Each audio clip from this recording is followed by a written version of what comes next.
महाराज की जय। जगा भोम की जय।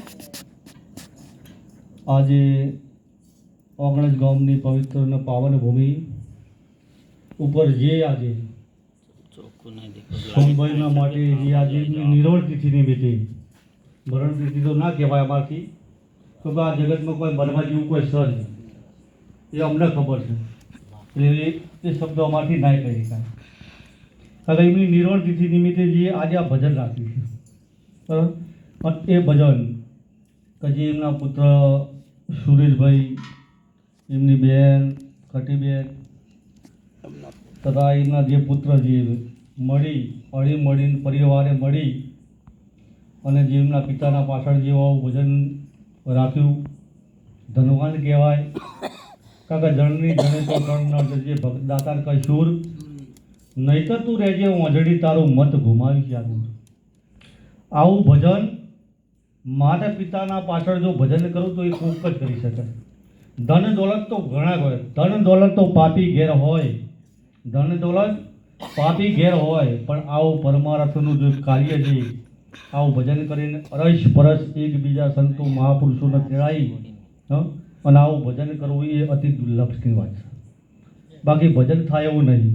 ભજન ઘણાને ભજન કરવો છે, ઘણાનો ભજન કરવો છે, પણ થાય એવો નથી. અભિયાન છેલ્લે ભાગ્ય રે મળ્યો રે, આ તો ભાગ્યની વાત છે, કોઈના ભાગ્યમાં હોય આવું. અને એવું એ ઋણ પડ્યું, મા બાપનું કદાચ એ ઋણ પડ્યું હોય ને, અને એવા સંસ્કાર જો આપ્યા હોય ને, એવા સંસ્કાર આપ્યા હોય એ આ ભજન કરી શકે, બાકી ભજન ના કરી શકે. એટલે આપણાના મનુષ્યો દેહ આપણને મળ્યો છે, અવતાર આપણે મળ્યું છે, અતિથી આપણને તો કોટી જન્મોના ફળથી જો આપણા મનુષ્ય દેહ મળ્યો આપણને. આ મનુષ્ય દેહ આપણને મળ્યો છે તો કેમ મળ્યો છે? આપણો આ મનુષ્ય દેહ આપણને મળ્યો છે તો કેમ મળ્યો છે? શા માટે આપણને મળ્યું છે મનુષ્ય? પહેલો તો વિચાર આપણને એ કરવાનો છે. જગતમાં આપણને હાલના ભજન આખી રાતની અંદર બહુ વાણીઓ બહુ સરસ ગવાણી, સમી સોચમાંથી જે વાણીઓ ગવાઈ એ બહુ બધી સરસ ગવાઈ, પણ એ વાણીઓનો પાછળ મર્મ શું કહેવા માગે છે એને જાણવાનું છે. કોણ તો ખરા આપણા જોડે કોણ છે, ઓખો પણ છે, નાક પણ છે, મોઢું પણ છે, આ બધું જ આપણા જોડે છે. છતાં પણ જે આ વાણીઓના જે શબ્દો છે ને, એ શબ્દ આપણાથી અભરાયા નથી. જેમ જો કોણ હોય આપણે, તો કોણ તો કૂતરો નહીં છે, કોણ નહીં, કોણ તો કૂતરો નહીં છે, પણ આપણે જય બોલાવીએ ભાઈ, હાલ જય બોલાવી, બધા જય બોલે, પણ કૂતરું જય બોલતી હોય બોલશે નહીં, બોલે તો ખરું કોણ. હવે જો આપણાને જોઈએ કદાચ એને ખબર પડતી હોય, ભગવાનની ખબર પડતી હોય એને, અને જો આપણાને જો ભગવાનની ખબર ના પડતી હોય તો એ જોનવરના બરાબર જ છીએ આપણે. પછી બીજો નંબર પરમાત્મા ગીતામાં અર્જુન કીધું, અર્જુન હું સર્વમાં વ્યાપક છું, અણુથી મેરુ સુધી હું વ્યાપક છું. નાનામાં નાની રજગણથી મોટામાં મોટો પર્વત સુધી હું વ્યાપક છું. પણ જોવા માટે થઈ, એને જોવા માટેથી આ પરમાત્મા વ્યાપક છે, એને જોવા માટે થઈને દ્રષ્ટિ આપણને સદગુરુની દ્રષ્ટિ આપે. બાકી આ ઓખોથી દેખાય જો સુધી આ મનુષ્યનો અવતાર આપણને મળે છે, જો પરમાત્માના દર્શન ના થાય તો એ જાનવર બરોબરની આપણી પણ વાંચ્યો છે, એ જાનવર બરોબરની પણ આપણને વાંચ્યો છે આપણી. બીજો નંબરમાં મુખ આપણને આપ્યું છે, અને આ મુખેથી જો ભજન ના થાય, પરમાત્માનું સ્મરણ ના થાય, તો આ મુખ પણ કોઈ કામનું, તો આ મુખ કોઈ કામનું નહીં. એટલે આપણા આખી જિંદગી કે કબૂતરનું ગુ ગુ ગુ, સસલા સુંદર શું શું શું, કે માણસ તારું શું, માણસ તારું શું, કે માણસ ઘેને ફે ફે કરે છે. કોઈ એવી વાત આવે તો આપણે હસી ગયા, પણ એનો મર્મ આપણે સમજતા, એનો મર્મ સમજતા નહીં. એટલે કે કબૂતરનું ઘુ ઘુ ઘુ, સસલા સુંદર શું શું શું, માણસ તારું ઘેને ફે ફે. જીવન આપણે ઘેના ફેફામાં કાઢી નાખ્યું. આપણે આ મનુષ્ય અવતાર મળ્યું છે આપણને જાણવા માટે, આપણને જાણવા માટે મળ્યું છે. ખાવું પીવું, જન્મવું ને મરવું, એનાથી વિશેષ આપણે કોઈ કર્યું? વિચાર કરો તમે, એનાથી વિશેષ કોઈ કર્યું નથી આપણે. તો આ અવતાર આપણને કંઈક કરો જીવનની અંદર. આયો પણ જાણ્યો નહીં મનુષ્ય દેહનો મર્મ, શેર લોટના કારણે કોટી બોધ્યા કર્મ. આ જીવને સુખવા માટે થઈ અને અનંત ઉદ્ધામો કરી રહ્યો છે. જીવને આમાંથી છૂટવા માટે થઈને અનંત ઉદ્ધામ કરી રહ્યો છે. સવારમાં ઉઠીને મંદિરમાં જાય. અમારા ભજનભાઈ બહુ સરસ ભજન બોલ્યા. સવારમાં ઉઠીને મંદિર જાય, નહીં ધોઈને મંદિર જાય, દર્શન કરો, દર્શન કરીને પગે લાગે ને હતો નહીં, પગથી ઉતરે એટલે હતો હોય એ કોઈ ફેર પડતો, કોઈ ફેર ના પડે.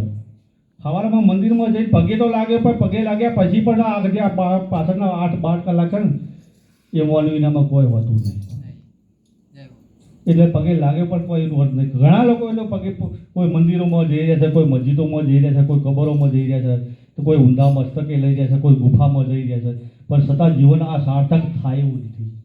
આ જીવન તોય આ જીવન સાર્થક થાય એવું નથી. કેમ કે જો સુધી ગુરુચરણોમાં ના જઈએ, આપણે ગુરુચરણોમાં આપણે ના જઈએ તો સુધી આ જીવનમાં હું કોણ છું, હું કોણ છું ને ક્યાંથી આવ્યો છું હું. તમને કદાચ સુરેશભાઈ પૂછવામાં મત કે તમે કોણ છો, તો તમે શું ઉત્તર આપો? હા, તો મનુષ્ય કહેવાય કે ન? હું એ કહું છું મનુષ્ય કહેવાય કે ન? તમે મનુષ્ય કીધું તો મનુષ્ય કહેવાય કે ન? એનો કોઈ તમારા ઘર પુરાવો, કોઈ સર્ટિફિકેટ, કોઈ બધાને કીધું છે એટલે હું કે મનુષ્ય શું કહું છું? બધા કહેશે એટલે તમે વધના વાદે એમ કહો છો કે હું મનુષ્ય છું, પણ તમારા ઘર કોઈ પુરાવો ખરો? તમારા ઘર કોઈ પુરાવો ખરો કે હા હું મનુષ્ય છું એવું તમારા ઘર કોઈ પુરાવો ખરો? તો હું એ વાત આવી ભૂલા પડ્યા છીએ. હજુ આપણને આપણી ખબર નથી. કીધે કીધે બધું ચાલ્યું જાય છે.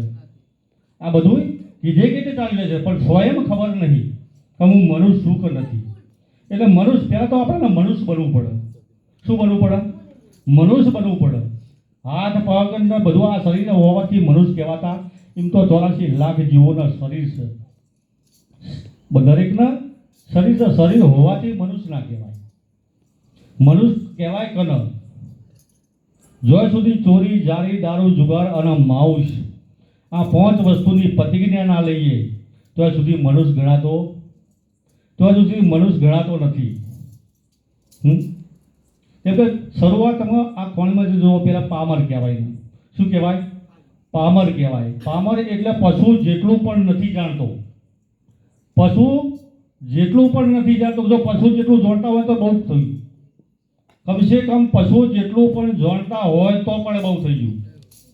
અડધી રાતે પશુ તમે જુઓ, તમે જો ગમે તમે આ બાર એક ડોયનો સમજ્યો હાલ પુરાવો, 1-1.5 નો સમજ્યો ને, અને હાલ તમે વગડા નેકરી કો વગડા અંધારી રાતમાં નેકરે કો હમણાં તો કો બીક લાગશે કે નહીં લાગે? બીક લાગશે કે નહીં લાગે તમને? કોઈ એવું અંગાશે વડે જવું છે, કોઈ ઓમ જવું છે તો બીક લાગશે. અને જાનવર, હા જાનવર નહીં યાદ જાય જે આ રાતનું બધી જાનવર હેડ્યું નહીં જાય તો જાનવરને બીક નહીં લાગતી, તમને તો બીક લાગે. શરીર દરેકનું પડવાનું છે. તમામનું આ ધારણ થયું છે, 5 તત્વોનું દેહ ધારણ થયું છે, તો પડવાનું આજ નહીં તો કાલે પડવાનું ને. તો આપણને એને બીક નહીં લાગતી ને આપણને બીક લાગે તો બીક કઈ બેઠી? તો આપણનો ભય કયો છે? કયો ભય આપણામાં બેઠો છે? તો એ ભયને પેલો કાઢો. કયો ભય છે આપણામાં? મોતનું ભય છે કે બીજું કોઈ છે? અને બીજો અજ્ઞાનતા બેઠી છે આપણામાં. તો હું કોઈ ભૂત હશે, કોઈ છે, ઓમ હશે, તેમ હશે. હા, ત્યાં કોઈ કુંડારું કરી મિલ્યું હોય તો કોઈ પડ્યો તો આપણે એક રસ્તા કે કોઈને લેબુ વાળી મિલ્યો તો આપણે આ તો કોઈ વરગાડ તો એ કેટલો બીક છે આપણે. અને જાનવર નહીં આવી જાય મરી કે તો કુંડાળામાં પગ આપીએ તો શું વળ છે ભાઈ? જો આવા કઈ રીતના આપણે માણસ કહેવાય કે ન? જાનવર જેટલું પણ આપણે નથી જાણતા. જાનવર પશુ પક્ષી કી બને પનૈયા નરકા ના બને કૂચ. પશુ પક્ષી કી બને પનૈયા નરકા ના બને કૂચ. નર કરણી કરે તો નારાયણ હોય. તમે હમણાં વાત કરી કે ભગવાન છીએ, વાત કરી ને, પણ ક્યારે ભગવાન થવાય? ભગવાન સો ખરા, પણ ક્યારે થવાય? કે પશુ પક્ષી કી બને પનૈયા નરકા ના બને કૂચ. નર કરણી કરે તો નારાયણ હોય. હા, જો તમે જો પશુ પક્ષી જ્યારે મરી જાય, પક્ષી જ્યારે જીવતું છે તો પણ છતાં આપણે પાડીએ છીએ. પ્રાણીને પાડો છો કે નહીં પાડતા? ગાય ભેંસ કે તમે પાડો છો, અને મરી જાય તો જો આ સાત તમારા હોમ પડ્યું છે, એ પણ તમારો ઉદ્ધાર કરી દે છે. જીવતું પણ ઉદ્ધાર કરે છે અને મર્યા તોય આ પ્રાણી પોતાનો ગુણ બીકતું અને આપણે શું કોમ આવે, જીવતાય કોમ આવતા નહીં, મર્યા કોમ આવતા. હમણાં કોતી ભાઈ નતું કીધું, ખાલી એક તો ઉદાહરણ જ હતું કે ટોટલો ખેંચજો. જીવનમાં આખી જિંદગી જ્યારથી સમજણ પડી કે હોડે હોન વિશે હોન, અને જ્યારે ભોન આવ્યું ને આપણને અને એ દાડાના ટોટિયા ખેંચવાનું ચાલુ કર્યું છે તો એન્ડ ઊંધી આપણો શરીર આપણા દેહ પડીએ તો ઊંધી આપણા બેલતા ત્યાં સુધી બેલતા નહીં. એટલે આપણાના મનુષ્ય અવતાર આપણાને મળ્યો કે પશુ પક્ષી બને ભણૈયા નરકા ન બને, કુછ નર કરણી કરે તો નારાયણ બને. પશુ મરી જાય પણ તોય છતાં એ કામ આવે છે, એનું ચોપડું કામ આવે. ઘણા એની માઉસ માટી ખાતા હોય છે. વિચાર કરો, માણસ થઈને માઉસ માટી ખાવી એટલે કઈ કક્ષાની વાત છે, કઈ કક્ષાની વાત છે. મનુષ્ય થઈને માટી ખાવી, પશુ પક્ષીની માટી ખાવી એટલે એ જાનવર કરતી જેલો છે. એને માણસ કદી કહેવાય? માણસ કહેવાય નહીં. દારૂ પીવાય ને દારૂડિયો કહેવાય. દારૂ પીતો હોય ને શું કહેવાય? પણ એના માણસ કહેવાતો નહીં. કહેતા આપણે દારૂ પીવો કે પેલો દારૂડિયો આવે, એ કીધું કે પેલો મોણામાં કોઈને કીધું? હા, જુગાર રમીને જુગારીઓ કહેવાય, પણ માણસ કહેવાય? હા, ભિભિચારી હોય, ખરાબ વ્યક્તિનો ભિભિચારી હોય, જેને લુચ્ચો કહેવાય કે આ લુચ્ચો આવે, પણ માણસ કહેવાતો એને માણસ કહેવાતો. ચોર હોય એને ચોર કહેવાય. જોજો હો, કોઈથી નીકળ્યો હોય ને તો પેલા કોઈ વસ્તુ તો લઈને હમણાં જતો ના રહે. જોજો ચોક આ વસ્તુ લઈને જતો ના રહે. એને માણસ પણ કહેવાતો, એને માણસ કહેવાતો. તો માણસ કહેવાય કે ના? હા, તો માણસ પહેલી તો વસ્તુ આપણે માણસ બનવું પડે. આપણે જ્યાં સુધી માણસ ના બનીએ ત્યાં સુધી હું કોણ છું ને ક્યાંથી આવ્યો, જીવતા જોઈ લે ઘર બંધા, જીવતા જોઈ લે મર્યા પછી કાળા ઘરનો કૂવો. શરીર પડી ગયા પછી તો આ શરીર કોઈ ચોક જ હશે, કને ખબર છે? હા, તો જીવતા એ ઘરને જોઈ લો. આજે તમે તોડોડિયા પોતે મકાન આપણે તમારા મકાન લેવું હોય, તો એ એરિયા પણ તમે જોવા જશો કે નહીં જાઓ?